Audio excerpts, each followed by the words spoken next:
Good morning, नमस्कार, what ever you believe in. Fundamental rights और fundamental duties GK की बहुत इंपॉर्टेंट टॉपिक है। अगर कंपटीशन की बात हो जिसमें पॉलिटी, जीके, संविधान से संबंधित क्वेश्चन आए, उनमें फंडामेंटल राइट्स और फंडामेंटल ड्यूटीज यानी कि मूल अधिकार और मूल कर्तव्य से संबंधित प्रश्न अवश्य पूछे जाते हैं। मेरा नाम अविनय शर्मा है और इसीलिए आज मैं कुछ वैकल्पिक प्रश्नों को लेकर आया हूं और ये सभी के सभी महत्वपूर्ण प्रश्न हैं, परीक्षा की दृष्टिकोण से बहुत आवश्यक हैं। दिन का समय एक आध बाहर से आवाज आ सकती है। चलो शुरू करते हैं बिना समय बर्बाद किए। प्रारंभ में संविधान के कितने मौलिक अधिकार थे? हर कोई जानता है 7 थे। संपत्ति का अधिकार कम कर दिया गया है, घटा दिया गया बाद में, उसके बारे में। वर्तमान में कितने मौलिक अधिकार हैं? 6 हैं। ठीक है, इसमें उत्तर गलती से गलत हो गया है, वो कर्तव्यों के बारे में लिख गया था। संविधान के किस संशोधन द्वारा मूल कर्तव्यों को संविधान में सम्मिलित किया गया है? तो 42वां संशोधन हुआ था, आप सभी जानते हो, सरदार स्वर्ण सिंह की अनुशंसा पर यह संविधान में मूल कर्तव्यों को जोड़ा गया था। संविधान के किस संशोधन द्वारा संपत्ति के अधिकार को मौलिक अधिकारों से हटाकर मौलिक अधिकारों की सूची से हटा दिया गया था? लेकिन हटाने के बाद इसको एक आर्टिकल 301 में 300 के ए में आर्टिकल 300 ए में इसको एक कानूनी अधिकार बना दिया गया था। ये 44वां है संशोधन। ठीक है, ऐसे ही छठा क्वेश्चन देखिए आप, निम्न में से किस मौलिक अधिकार द्वारा उपाधियों का अंत किया गया? तो समानता का अधिकार। इसके अकॉर्डिंग हम कह सकते हैं कि कोई भी व्यक्ति कोई भी बिना राष्ट्रपति के अनुमति से, बिना गवर्नमेंट के अनुमति से, चाहे वो देश से उपाधि मिले चाहे विदेश से उपाधि हो, धारण नहीं कर सकता है। अगर सरकार हमें अनुमति दे देती है तो हम उसको धारण कर सकते हैं।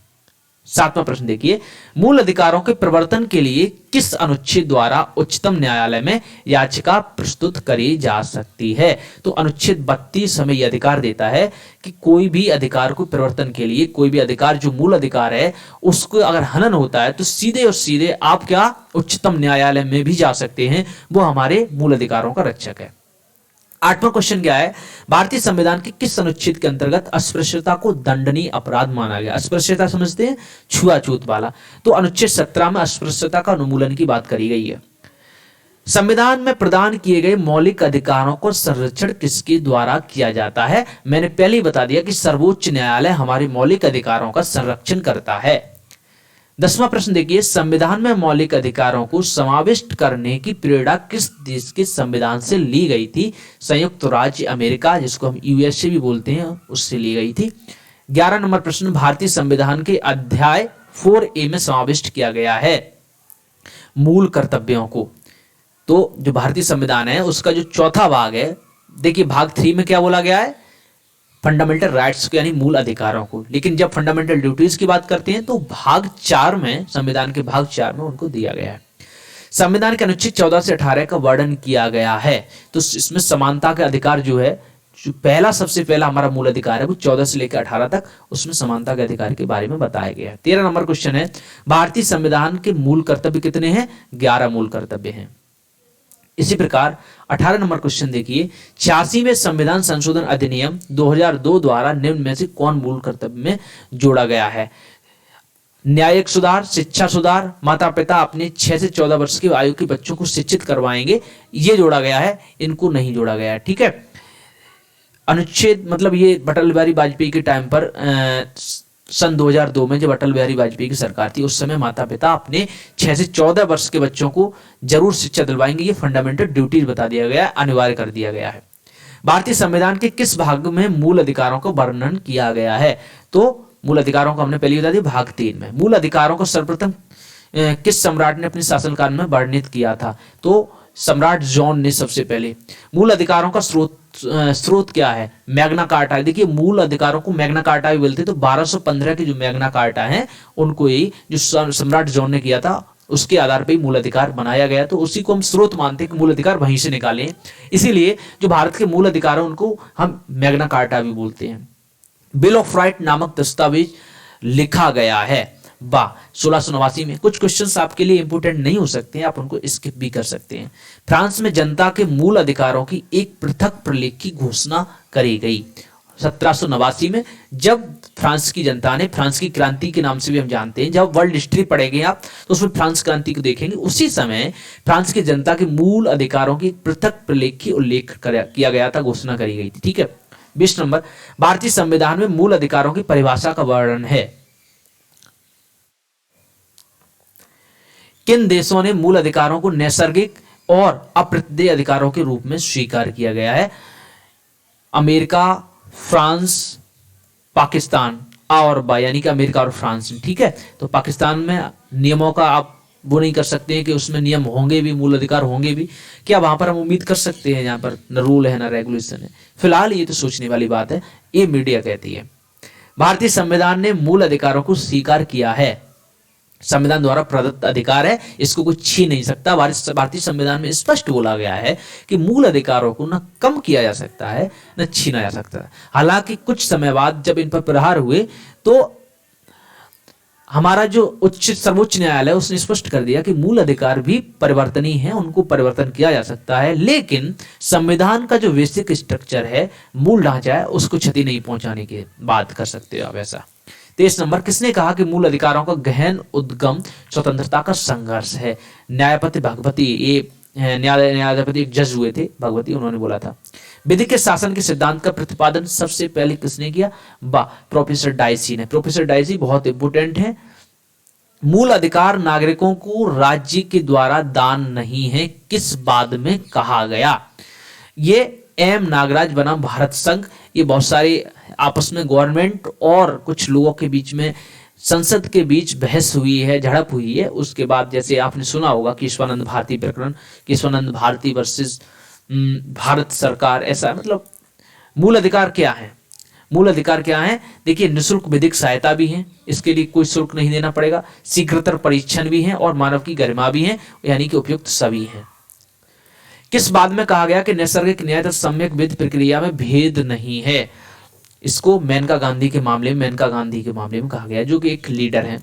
नागरिकों के अधिकारों के लिए कोई भी नागरिक जनहित याचिका सर्वोच्च न्यायालय में लिखित रूप से दे सकता है। ये सबसे पहले अखिल भारतीय रेलवे शोषित कर्मचारी संघ बनाम भारत के साथ जब मामला हुआ था तब तो उसमें स्पष्ट कहा गया था।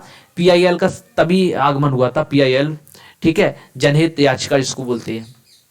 अनुच्छेद 368 के अधीन संसद संविधान संशोधन की शक्ति का प्रयोग करके मूल अधिकारों को नहीं छीन सकता है।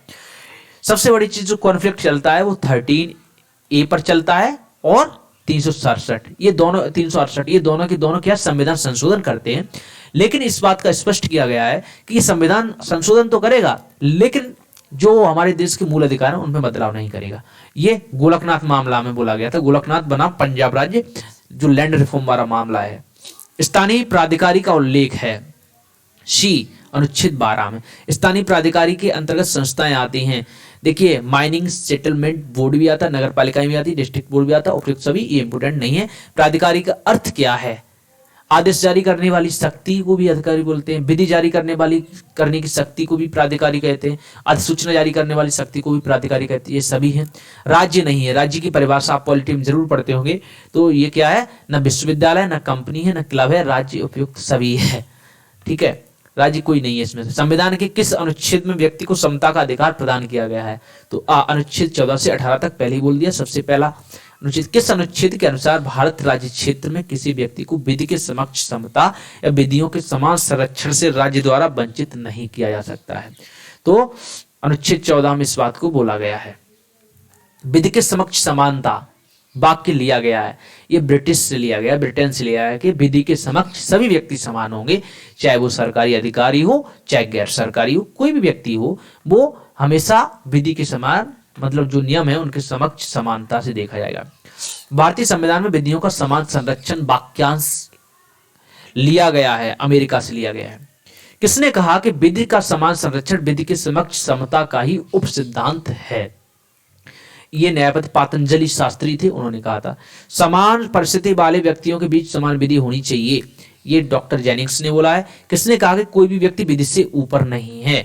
तो ये बोला है प्रोफेसर डाइसी जी ने। संविधान सामान्य विधिकार परिणाम है, ये कथन किसका है? ये भी प्रोफेसर डाइसी का है। तो भारतीय संविधान के किस अनुच्छेद का संरक्षण नागरिक और अनागरिक दोनों को प्राप्त है? ये भी अनुच्छेद 14 में बोला गया है। अनुच्छेद जो समानता की बात करी गई है, वो चाहे वो नागरिक हो देश का चाहे बाहर का हो, सबके लिए समान ही हित है। अनुच्छेद 14 में क्या सम्मिलित है? परालिंगी, इसको परालिंगी बोल सकते हैं आप, नागरिक तथा नागरिक, विधिक व्यक्ति, उपयुक्त सभी, ये उपयुक्त सभी होगा। विधिक व्यक्ति क्या है? विधिक व्यक्ति सोसाइटी भी है, कंपनी भी है, बैंक भी है, यानी कि सभी चीज विधिक व्यक्तियों के अंतर्गत आती है। इन सब की परिभाषा है पॉलिटी के अंदर। परालिंगी विधिक संरक्षण के हकदार का सिद्धांत किस बाद में पारित हुआ था? तो ये राष्ट्रीय विधिक सेवा प्राधिकरण बनाम भारत संघ, जिसमें PIL का आगमन हुआ। किसका? PIL, यानी कि जनहित याचिका है। भारतीय संविधान का कौन सा अनुच्छेद वर्गीकरण की अनुमति देता है किंतु वर्ग विधान का निषेध करता है? तो अनुच्छेद 14। तो ये क्वेश्चन अभी के लिए फिलहाल काफी है, और आगे भी बहुत सारे क्वेश्चन हैं। इसमें लगभग 50 क्वेश्चन की सीरीज में लेके आया हूँ। इसके बाद हम और भी क्वेश्चंस की बात करेंगे, जिसमें और भी कुछ क्वेश्चंस हैं इससे ही संबंधित हैं, पॉलिटिक्स से संबंधित है, संविधान से संबंधित हैं, उनको हम बाद में देखेंगे। फिलहाल आज के लिए इतना ही। कैसे लगे क्वेश्चंस आप ये जरूर बताइए, और आगे क्वेश्चन मैं जरूर लेके आऊंगा। इसी के साथ साथ थैंक यू।